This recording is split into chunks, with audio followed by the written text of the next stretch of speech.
भस्म आरती कैसे बुक करनी है, वीआईपी दर्शन कैसे होता है, उज्जैन में कौन कौन से मंदिर इंपॉर्टेंट है, कितना टाइम लगेगा, कितना पैसा लगेगा, कहाँ रुकना है, कहाँ खाना खाना है, कहाँ जाना है, सब कुछ आपको इस वीडियो में देखने को मिल जाए। बस लास्ट तक बने रहिए और देखते रहिए।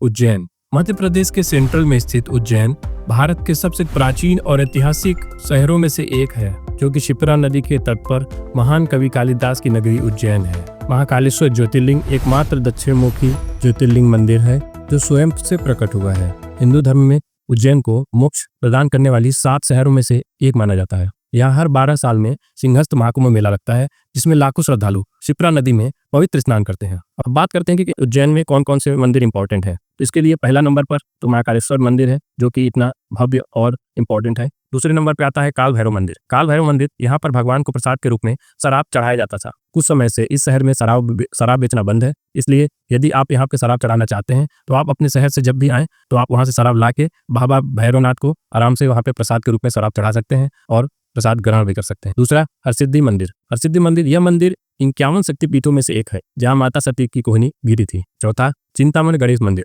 उज्जैन का सबसे पुराना और प्रसिद्ध गणेश मंदिर चिंतामण गणेश मंदिर है। यहाँ दर्शन करने से लोगों की चिंताएं दूर होती हैं। पांचवा गढ़कालिका मंदिर। गढ़कालिका मंदिर की ऐसी कथा मानी जाती है कि महाकवि कालिदास की ये आराध्य देवी थी और उन्होंने ही यहाँ से अपनी ज्ञान की प्राप्ति की थी। छठवां मंगलनाथ मंदिर। दोस्तों, मंगलनाथ मंदिर को मंगल ग्रह का जन्म स्थान माना जाता है और यहाँ चावल से बना जो भात होता है उस भात से पूजा की जाती है। सातवां गोपाल मंदिर। यह मंदिर शहर के मुख्य बाजार में स्थित 19वीं सदी का भव्य मंदिर है, जो कि बहुत ही प्रसिद्ध है। आठवां सांदीपनी आश्रम। दोस्तों, सांदीपनी आश्रम में माना जाता है कि भगवान कृष्ण और बलराम और साथ ही साथ सुदामा जी ने यहाँ साथ में रहकर शिक्षा ग्रहण की थी। नौवां सिद्धवट मंदिर। यह शिप्रा नदी के तट पर स्थित एक प्राचीन वट वृक्ष है, जहाँ पितृदोष की पूजा की जाती है। इसके अलावा आप इस्कॉन टेम्पल, रामघाट के बड़े गणेश मंदिर और इसके अलावा हरसिद्धि मंदिर के पास की रुद्र सागर झील भी घूम सकते, जो कि बहुत ही महत्वपूर्ण है। ये सब मंदिर घूमने के लिए आपको एक ऑटो बुक करना पड़ता है। ऑटो का किराया लगभग 600 रुपए से 800 रुपए के बीच में होता है। आप कोशिश कीजिए कि सुबह से शाम तक के लिए ऑटो बुक कर लीजिए और आसानी से आप ये सारे मंदिर जो है एक दिन में कवर कर सकते हैं। साथ ही साथ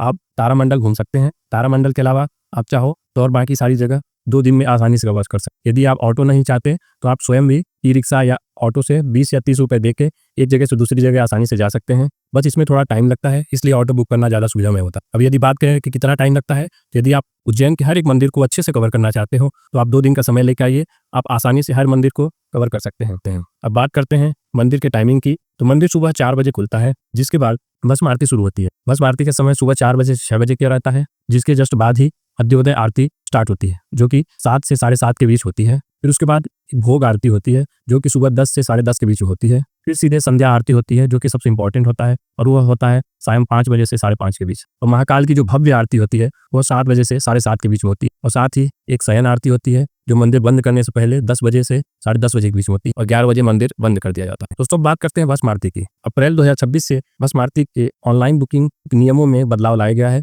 अब ऑफलाइन बुकिंग पूरी तरह से बंद कर दी गई है। यदि आप भस्म आरती बुक करना चाहते हैं तो आपको भस्म आरती के लिए एक दिन पहले सुबह 8 बजे से टिकट अलॉट होगा, जिसमें 300 टिकट उपलब्ध कराए जाएंगे। जैसे ट्रेन की टिकट बुक होती है तत्काल में, उसी तरह भस्म आरती की टिकट बुक होगी। बस शर्त यही है कि आपको सुबह 8 बजे से बुक करना पड़ता है एक दिन पहले। यदि आप जून और जुलाई की टिकट बुक करना चाहते हैं तो आपको रेगुलर टिकट 1 महीने पहले, जैसे यदि आप जुलाई की बुक करना चाहते हैं तो 1 जून से, अगस्त की बुक करना चाहते हैं तो 1 जुलाई से रेगुलर टिकट आपको मिलना शुरू हो जाएगा। और यदि आप तत्काल में बुक करना चाहते हैं तो तत्काल में आपको 1 दिन पहले बुक करना। आप चाहे टिकट तत्काल में करें या रेगुलर में, आपको टिकट का खर्च जो है वो 200 रुपये प्रति व्यक्ति पड़ेगा। टिकट बुक करने के लिए आपको ऑनलाइन जाना पड़ेगा। वहाँ पे आपको अपना आधार कार्ड और साथ ही एक फोटो अपलोड करना पड़ेगा, जिसके माध्यम से आप अपना टिकट आसानी से बुक कर सकते हैं। टिकट बुक करने की जो लिंक है वो मैं डिस्क्रिप्शन में दे दूंगा, आप वहाँ से जाके अपना भस्म आरती का टिकट बुक कर सकते हैं। अब बात करते हैं ड्रेस कोड की। तो महिलाओं के लिए साड़ी और पुरुषों के लिए धोती और शॉल की अनिवार्यता है भस्म आरती अटेंड करने के लिए। प्रतिदिन सुबह 4 से 6 बजे के बीच में भस्म आरती होती है। इसके अलावा यदि आपको संध्या आरती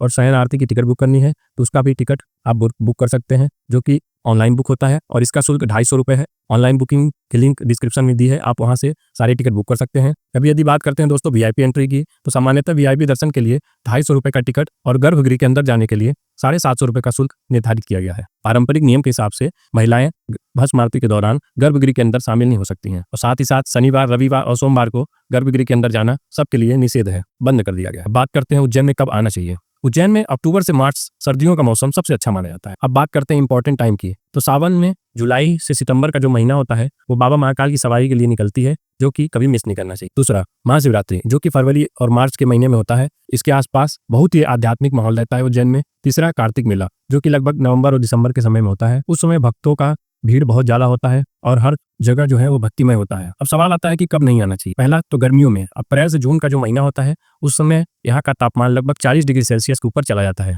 दूसरा, भीड़ से बचने के लिए आप कोशिश कीजिए कि सोमवार के अलावा सप्ताह के बाकी किसी भी दिन आकर यहाँ पे दर्शन कर लीजिए। अब सवाल आता है कि रुकना कहाँ चाहिए। उज्जैन में महाकाल मंदिर के पास रुकने के लिए कम कीमत में और पूरी सुविधा के साथ रुकने के लिए रामघाट महाकाल कॉरिडोर, बेगमपुरा या छतरी चौक के पास धर्मशाला सबसे अच्छी और सुविधायुक्त है। जैसे अंजना समाधि धर्मशाला, जो कि रामघाट के पास में स्थित है, बालाजी परिसर, अग्रवाल भवन, घाटेश्वर धाम, राजपूत धर्मशाला। ये सारे धर्मशालाएं आपको 500 से 800 मीटर के दायरे में स्थित मिल जाएंगी और ये काफी किफायती हैं। यहाँ आपको 300 रुपए से 700 रुपए में कमरे आसानी से मिल जाएंगे। महाकाल मंदिर अतिथि निवास, यहाँ महाकालेश्वर मंदिर प्रबंधन समिति द्वारा कम दाम में आपको रूम और डोरमेट्री की सुविधा भी प्रोवाइड करती है। इसकी जानकारी आप किसी से भी पूछ के ले सकते हैं और हम इसकी बुकिंग की लिंक आपको डिस्क्रिप्शन में ऐड करके दे देंगे। महाकाल मंदिर, रामघाट या सिद्धि माता मंदिर के आसपास का क्षेत्र आपको रूम लेने के लिए सबसे सही माना जाता है, क्योंकि आप यहाँ रहकर सारी चीजें आसानी से कवर कर सकते हैं। यदि आप ऐसे भीड़ वाले समय पे जा रहे हैं, ऑन सीजन में जा रहे हैं, तो कोशिश कीजिए कि आप रूम पहले से बुक कर लीजिए। रूम बुक करने के लिए आप justdial.com